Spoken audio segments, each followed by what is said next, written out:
1943, turning point of World War II in Europe. The year begins in blood and cold. January 1943, Stalingrad, temperature minus 30 degrees Celsius. The German Sixth Army, 300,000 men, the finest military force Europe had produced in a generation, is surrounded, has been surrounded for 73 days. They were told relief was coming. Relief did not come. Field Marshal Friedrich Paulus sits in the basement of a bombed department store. Above him, the city that bears Stalin's name has been reduced to rubble, so complete that German pilots use the skeletal remains of factories as navigation landmarks. Below him, frozen earth. Around him, closing in from every direction, Soviet forces that were supposed to have collapsed 18 months ago and instead have learned something the German High Command did not anticipate: how to absorb punishment and become stronger from it. On February 2nd, Paulus surrenders. 91,000 men walk into Soviet captivity. Of those 91,000, approximately 6,000 will survive to see Germany again.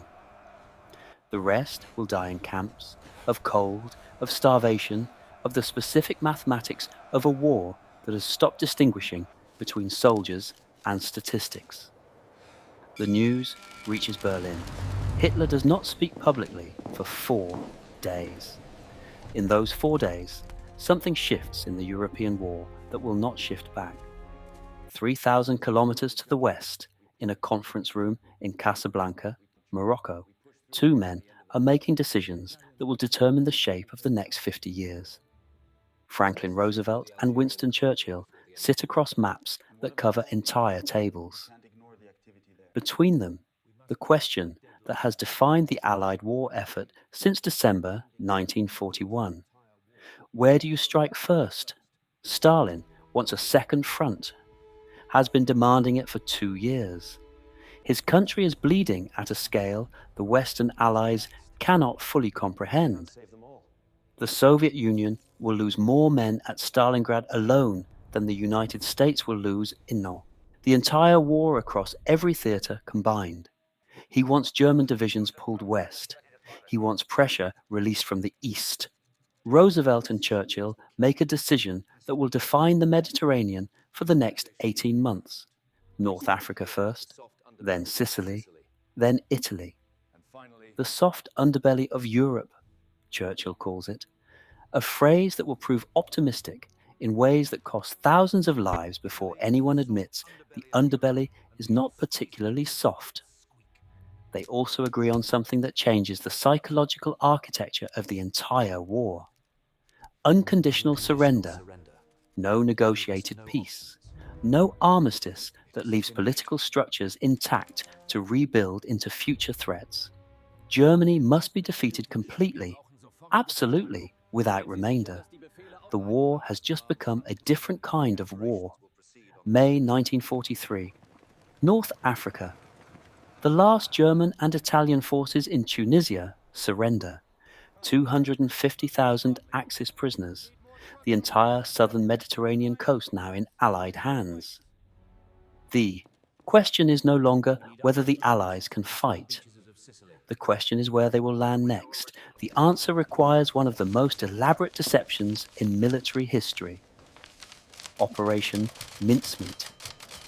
A dead man washed ashore in Spain carrying false documents suggesting the Allied invasion will target Greece and Sardinia. The dead man's name for operational purposes is Major William Martin. His actual identity is a Welsh vagrant named Glyndwr Michael, who died of rat poison in London and whose body was packed in dry ice, dressed in a British officer's uniform and deposited in the Atlantic from a British submarine. The Germans believe him, move divisions to Greece, leave Sicily underdefended. On July 10th, 160,000 Allied troops land on Sicily. The island falls in 38 days. Mussolini, in power for 21 years, is voted out of office by his own Grand Council on July 25th and arrested the same night. The first of the Axis governments has collapsed. Italy is leaving the war. The question is how? The answer, it turns out, is badly. September 3rd, Italy signs an armistice. September 8th, it is announced publicly. In the hours between signing and announcement, the Italian government does almost nothing to prepare its military for what comes next. German forces, who have anticipated this moment, move instantly. They disarm Italian units across the country, occupy Rome, rescue Mussolini from mountain imprisonment in a glider operation so audacious it reads like fiction, and establish defensive lines across the Italian peninsula that will hold Allied forces at bloody cost for the next 20 months. The soft underbelly bleeds. At Salerno, Allied landing forces are nearly pushed back into the sea.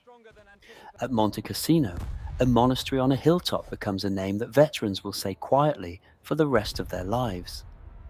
The Italian campaign will not end until May 1945. It will consume more than 300,000 Allied casualties. It will prove that attacking a peninsula defended by a determined enemy through mountainous terrain is not a shortcut to anything. But it is not nothing. It pins German divisions to Italy that cannot go east, cannot go west, cannot be anywhere except in front of Allied forces grinding northward through country designed by geography for defence. While Italy bleeds, the real decision of 1943 is happening in the air. The combined bomber offensive. American bombers by day, British bombers by night. The systematic dismantling of German industrial capacity from 30,000 feet. Hamburg, the Ruhr, Berlin. Cities that have existed for centuries reduced to fire in hours. The human cost is staggering in both directions. German civilians die in numbers that post-war Europe will struggle to discuss honestly. Allied bomber crews die at rates that by any actuarial measure make their profession unsurvivable. A tour of duty in a bomber over Germany in 1943 carries a statistical probability of death that military planners track and do not share with the men themselves. But the factories are burning. The oil refineries are burning.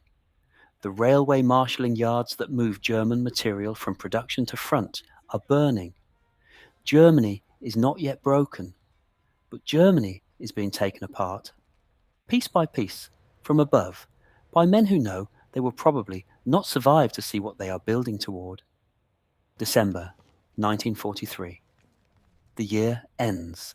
On the Eastern Front, Soviet forces have recaptured Kyiv. The strategic initiative that Germany seized in June 1941 has not simply changed hands. It has been destroyed. Germany will not hold strategic initiative again. In the West, a man named Dwight Eisenhower has just been appointed Supreme Commander of Allied forces for an operation that does not yet have a date, but has a name. Overlord. The invasion of France is coming. Everyone knows it. The Germans know it. They do not know where, do not know when. Spend the winter of 1943 building defences along every possible coastline, stretching resources thin across thousands of kilometres of European shore. 1943 ends with Germany still fighting, still dangerous, still capable of inflicting catastrophic casualties on anyone who underestimates it. But 1943 ends with something that did not exist in January, an ending that is now inevitable. The only question left, the question that will cost another 2 years and millions of lives to answer, is not whether Germany will be defeated. It is how much the world will have to burn before it accepts that it already has been.